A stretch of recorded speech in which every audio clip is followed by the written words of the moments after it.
Myself Divya, working as Assistant Professor in Government First Grade College for Women, Balmata, Mangalore. Today I am explaining the topic Dividend Decisions for second year BBA students. This is according to Mangalore University syllabus. First of all, what is the meaning of dividend? Dividend refers to that portion of the profits of a company which is distributed among its shareholders. It is the reward to the shareholders for the investment made by them in the shares of the company. Dividend decisions are the decisions taken by the company regarding portion of the profits of a company to be distributed among shareholders. There are various factors which affect dividend decisions. They are legal provisions, which is related to rules and regulations, what shareholders expect, nature of the company, that is what type of the company, whether the company is newly started or growing company, the present taxation policies, various controllable factors, the liquidity position of the company, future requirement for the firm, and business risks. These are the various factors which affect dividend decisions. There are two different approaches towards dividend decisions and valuation of the firms. The first one is irrelevance school of thought. As the name itself says, irrelevance, which says that dividend decisions taken by company does not have effect on shareholders' wealth, and hence it does not have effect on valuation of firm. The second one is relevance school of thought, which says that dividend decisions taken by company affects the shareholders' wealth and also valuation of firm. There are two important theories under relevance approach. Number one, Walter's model. Number two, Gordon's model. Let us discuss each model in detail. Walter's model. James E. Walter's model supports that dividends are relevant and affects value of the firm. The investment policies of a firm cannot be separated from its dividend policy. So the dividend policy which is taken by company affects the value of a firm. This theory is based on the relationship exists between the firm's return on investments and cost of capital. The assumptions of Walter's theory are: the firm is an all equity firm. That means there are no external finance. Only retained earnings and equity are the only source of finance. The rate of return and cost of capital remains constant.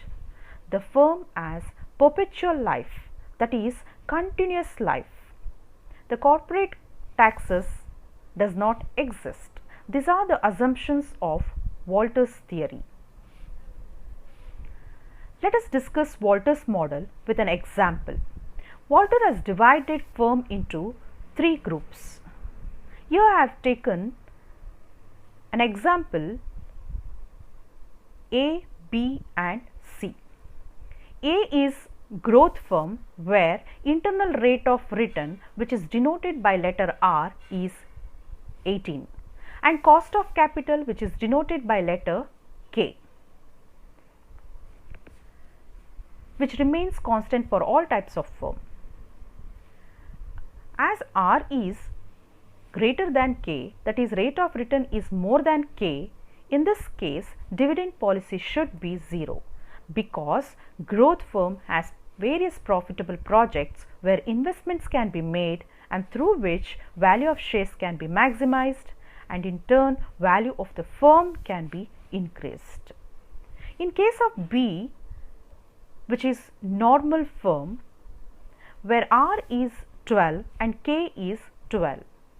In this situation, rate of return is equals to K. Dividend policy can be at any rate, that is between 0 to 100%, because it does not make any difference, and shareholder will get same return as they had expected from firm. In case of C, which is called as declining firm, where rate of return is 10 and cost of capital is 12. So, rate of return is less than cost of capital. In this type of firm, dividend policy should be 100% because firms do not have any profitable investments. Therefore, 100% payout is better in case of declining firm. So, through this example, we can conclude that when R is greater than K, the company should retain the profits. When R is less than K, the payout should be high.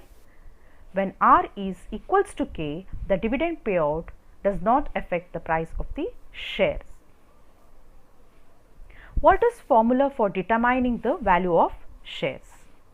The formula is P equals D plus R by K into E minus D all divided by K, where P is market price of equity share, D is dividend per share, R is rate of return, K is cost of capital, E is earning per share. Now let us see Gordon's model. Myron J. Gordon developed a model where dividends are relevant and whatever dividend decisions taken by the firm affects its value.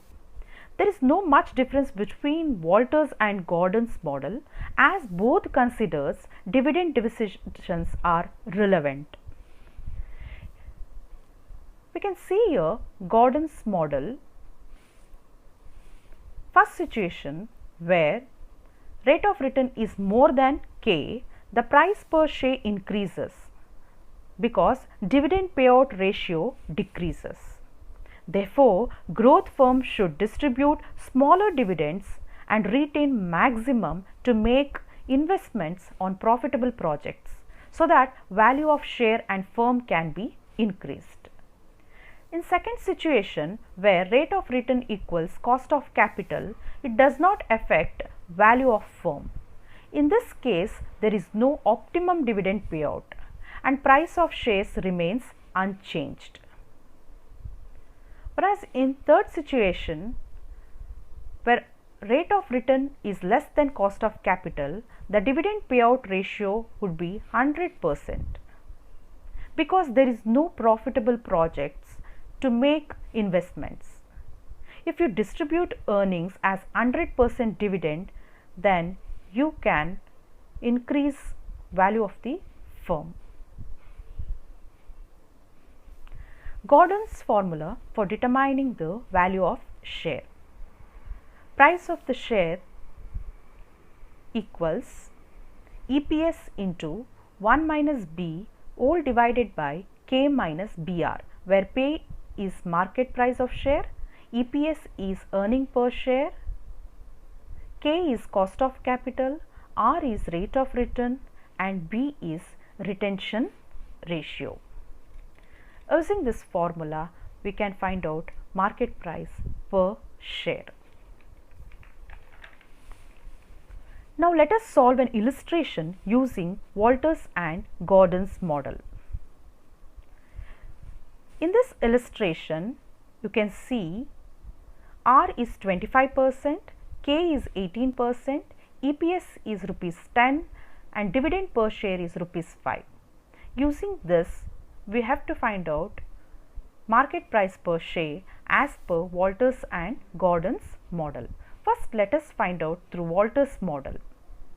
In previous slides, you have seen the formula P equals D plus R by K into E minus D all divided by K.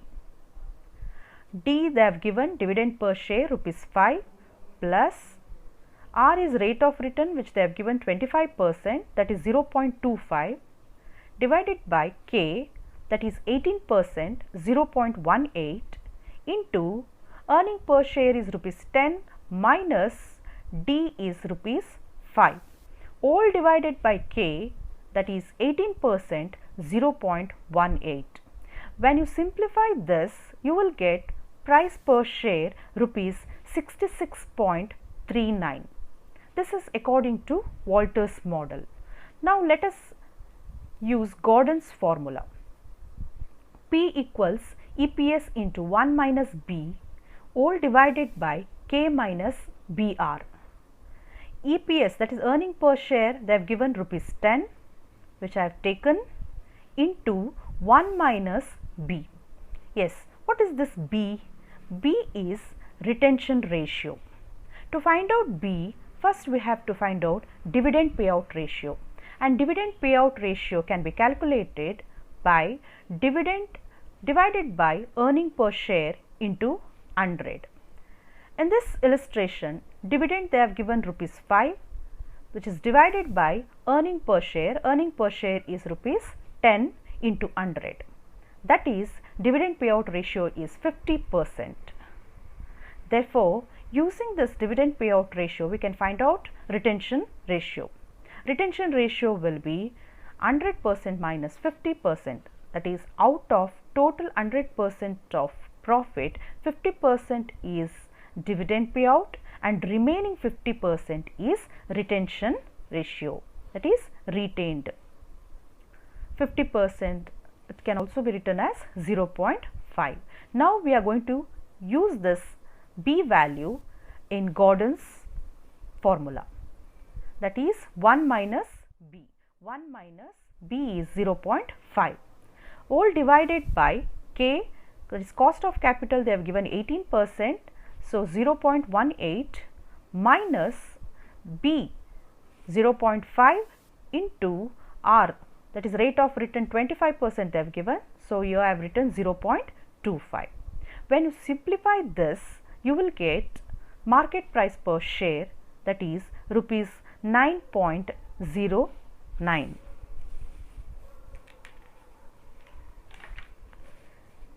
In this way, you can solve the problems by using Walters and Gordon's formula.